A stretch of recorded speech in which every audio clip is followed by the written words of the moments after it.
আমি শুরুটা করতে চাচ্ছি অবসরপ্রাপ্ত rear admiral S M A আউয়াল আপনাকে দিয়ে।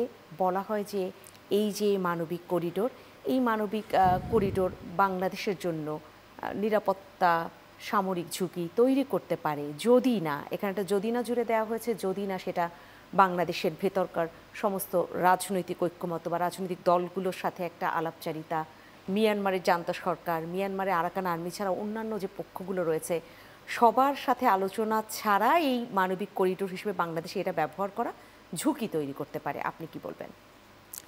জি, ধন্যবাদ। মানবিক করিডোর নিয়ে আমরা যে আলোচনা আমাদের এখন হচ্ছে, এটা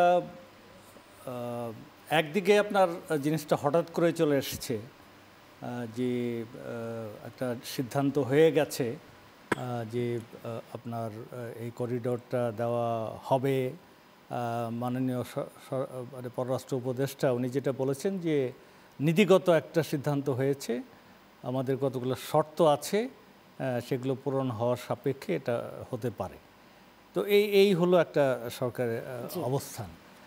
আর আপনি যদি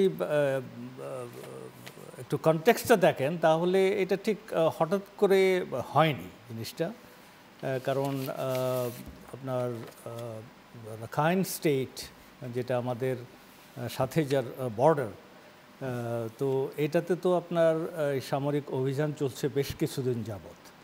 বিশেষ করে আপনার 2023-এ আপনার এই যে এদের তিনটা এথনিক আর্মড অর্গানাইজেশন এই সাইডের, এরা থ্রি ব্রাদারহুড অ্যালায়েন্স ফর্ম করে। আরাকান আর্মি, ওইদিকে আপনার আরও দুইটা গ্রুপ আছে, MNDF অ্যান্ড কাকং যে ফোর্সটা, তিনটা করে। যে এটার আপনার ইনিশিয়াল থার্স্টটা ছিল তখন, কারণ এখানে যাই কিছু হয়, China is a big player. চায়নার গ্রিন সিগন্যাল ছাড়া এদের পক্ষে ইন্ডিপেন্ডেন্টলি করা হয়তো অনেক কিছু সম্ভব না। তো সেটা যখন ছিল আপনার ওই চাইনিজ বর্ডারে, যেটা ওই নর্থ সাইডে যে জায়গাটা, তো ওখানে ওই একটা proxy organisation of the junta, ওরা ওই সাইবার অপারেশন করতো, দেন আপনার casino and other cyber bullying and all, যেটা চাইনিজ ন্যাশনালদের জন্য এটা অসুবিধা হতো। তো ওইটা ওই MNDF যেটা ছিল, ওটাকে চাইনিজরা বললো যে নিউট্রালাইজ দিস গ্রুপ, এটা থেকে শুরু। তো তারপরে তো ওরা ওইটা নিউট্রালাইজ করলো। নিউট্রালাইজ করার পরে লাসাও যে জায়গাটা, ওখানে ব্রিগেড কমান্ড ওই অঞ্চলের, তো ওখানে আবার ওই তারা ওই কমান্ডটাকে আবার নিউট্রালাইজ করে ফেললো। তো that was quite a big operation. তো তখন আবার চায়না আবার ওদেরকে রেস্ট্রেন করতে বললো, অ্যান্ড দ্যার ওয়াজ আপনার সিজ ফায়ার। চায়নার দুতিয়ালিয়াতে একটা সিজ ফায়ার হলো। তো সিজ ফায়ারের পরেও আবার যুদ্ধ শুরু হলো। আর এদিকে আরাকান আর্মি ওই চীন স্টেট এবং রাখাইন স্টেট এই জায়গায় একটা দুর্বার গতিতে মানে এগিয়ে যাচ্ছে, এই একটা অবস্থার সৃষ্টি হলো। তো ইফ ইউ রিকল, গত নভেম্বরে আপনার এই যে আমাদের বর্ডারের সাথে যেটা বুথিডাম, জাস্ট বাংলাদেশ বর্ডারের কাছে, এটা যখন ফল করলো, তো তখন থেকে হচ্ছিল যে এখানে তো এটা রোহিঙ্গা হার্টল্যান্ড, ওখানে তো 6.5 লাখ 7 লাখ লোক আছে।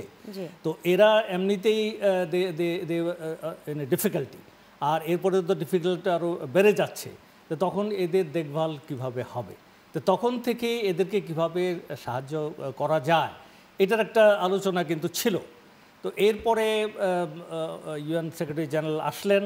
উনি আসার পরে তো জিনিসটা আরও ক্লিয়ার হলো যে মানে সেক্রেটারি জেনারেল উনি যখন বললেন যে এখানে একটা করিডোর দরকার, এবং উনি স্টেট অফ বাংলাদেশকে বললেন আরাকান আর্মির সাথে কথা বলার জন্য, তো আমার কাছে সেটা একটু আশ্চর্য লেগেছে, কারণ it's a non state entity.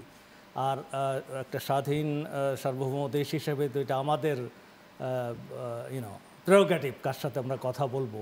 R definitely non state একটা অ্যাক্টরের সাথে সেক্রেটারি জেনারেলের পক্ষ থেকে এইভাবে আসাটা, তো ওই জায়গা থেকে তো আপনার জিনিসটা বেগবান হচ্ছে।